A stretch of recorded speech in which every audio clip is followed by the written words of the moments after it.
Hello, I'm Kirsten Nicki. And I'm Nicki Edgell. And we're both natural nutritionists. We have our own busy practices and we also run workshops together. Yeah, we run good food cookery workshops and you can find information about those at www.goodfoodcookery.co.uk. What we aim to do is inspire people to be a lot more creative in the kitchen and show how easy it is to cook really simple, delicious, but really healthy, nutritious, wholesome food. And today we're going to do a really simple recipe, and that's almond milk. Now you can buy almond milk in the shops, but once you've tasted homemade almond milk, you'll realise why it's worth going to a little bit of trouble to make. So it's very simple. We just have here 125 grams of almonds which have been soaked overnight to rehydrate them, deactivate the enzyme inhibitors and wash away things like the phytates that might bind up minerals that actually we want to be absorbing. So there you go into the jug. And then we have a little bit of honey. I'm going to start by putting in a teaspoon. Okay. You don't have to put the honey in, you don't have to sweeten it at all, it doesn't 100% need it, but it is nice sometimes to have a little bit of sweetness in there.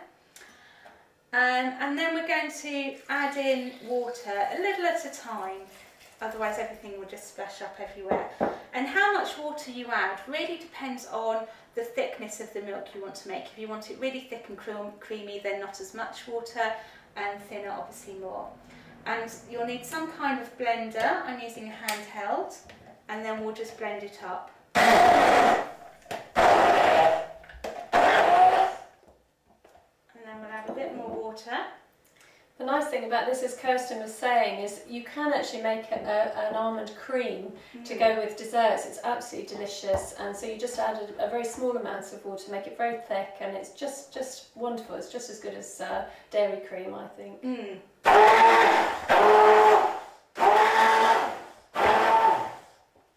And of course you can use any nuts. You can use Brazils, cashews. It's very versatile. Sometimes I put seeds in there as well.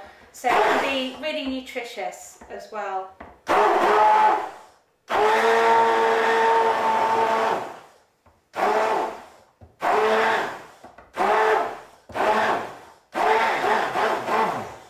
Almonds are nice because they're alkalizing. You could use sunflower seeds, pumpkin seeds for some extra selenium.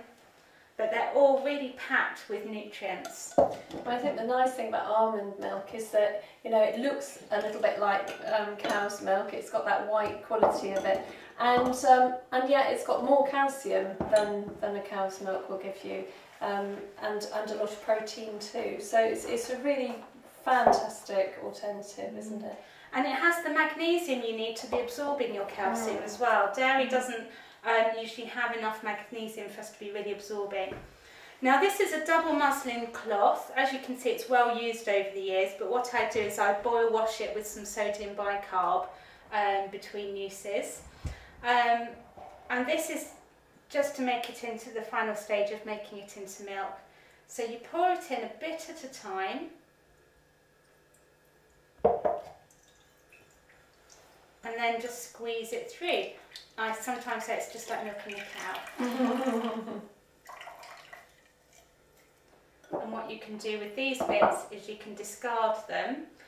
And if you're making bread and cakes, the leftover nuts can go in there.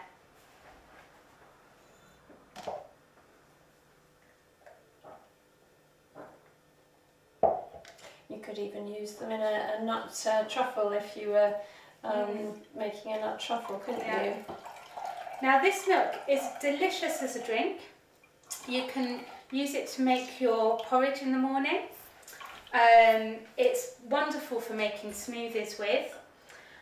Keep it in an airtight container and it'll last a few days in the fridge, so you can make a big batch of this rather than having to do this every day.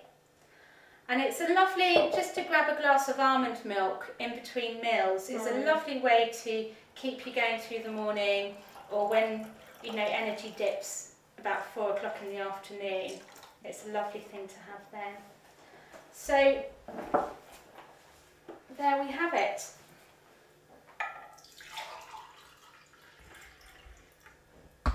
Our glass of homemade almond milk.